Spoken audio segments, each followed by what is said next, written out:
In Zulu Love Letter 2004, directed by Ramadan Suleiman, and in Zilo 2013 by Modesa King, discontinuous editing synthesizes interior and exterior worlds through the ritual of mourning. The film and short video performance harmonize South African past and present through an intergenerational creative language, which grapples with the disconnect between the lived experiences of young people in the early 21st century and anti-apartheid activists in the late 20th century.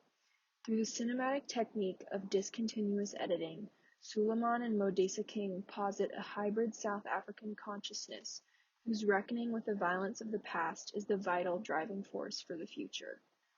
Discontinuous editing in Zulu Love Letter primarily creates sensibilities of disorientation and detachment, which demand participation of the audience to fill in the intergenerational gaps between anti-apartheid activists and contemporary South African youth. Jump cuts, in which a piece of time is cut out of the shot, intensify the theme of dissociating from death so as to avoid mourning, signifying the distance between South African contemporary consciousness and the lived experience of anti-apartheid activists. The character's distance from death and violence in the film is further stressed through intense motion blur in Tandi's flashbacks.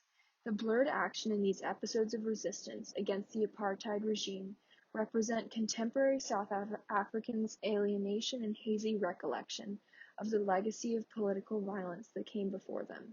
On the other hand, insert shots of jewelry and characters' hands direct the audience's attention to the recognition and mourning of personal histories and apartheid violence that will be the lifeblood for the future. Slow motion and reverse motion in Zelo create sensibilities of reverie and daze, symbolizing the haze between South African past and present. This trance is ultimately broken by the forceful motion at the end of the performance, which signifies the bold future that awaits upon properly reckoning with and mourning the past.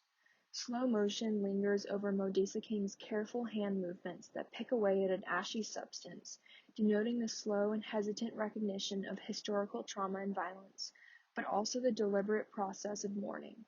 Reverse motion, which brings back the black, ashy substance to Modesa King's feet before the end of the performance, connotes the centrality of mourning history for the present and future.